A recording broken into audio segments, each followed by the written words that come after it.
வணக்கம். உலக நாடுகளை ஒரு நிமிடம் உற்றுநோக்க செய்துள்ள ஒரு விசித்திரமான செய்தி மெக்சிகோவிலிருந்து கிடைத்துள்ளது. மெக்சிகோவின் கபோ சான் லூகாஸ் கடற்கரையில் ஆழ்கடலில் சுமார் 3000 அடி ஆழத்தில் வாழும் ஓர்ஃபிஷ் எனப்படும் 2 ராட்சத மீன்கள் ஒரே நேரத்தில் கரை ஒதுங்கியுள்ளன.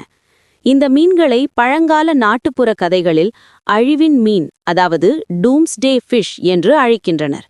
பூகம்பம் அல்லது சுனாமி போன்ற பெரிய இயற்கை பேரிடர்கள் ஏற்படுவதற்கு முன்னதாகவே இவை ஆழ்கடலிலிருந்து வெளியேறி கரைக்கு வரும் என்று ஒரு நம்பிக்கை நிலவுகிறது. சுமார் 30 அடி நீளம் வரை வளரக்கூடிய இந்த மீன்கள் ஆழ்கடல் பாம்புகளைப் போலவே காட்சியளிக்கின்றன.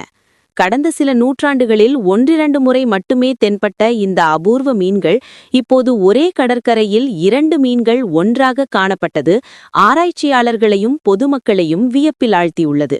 2 சகோதரிகள் இந்த மீன்களை மீண்டும் கடலுக்குள் தள்ள முயன்ற காட்சிகள் தற்போது இணையத்தில் வைரலாகி வருகின்றன. அறிவியல் ரீதியாக பேரிடர்களுக்கும் இந்த மீன்களுக்கும் தொடர்பு இல்லை என்று விஞ்ஞானிகள் கூறினாலும், ஒரே நாளில் 2 அழிவின் மீன்கள் தென்பட்டது மெக்சிகோ மக்களிடையே பெரும் அச்சத்தையும் விவாதத்தையும் ஏற்படுத்தியுள்ளது.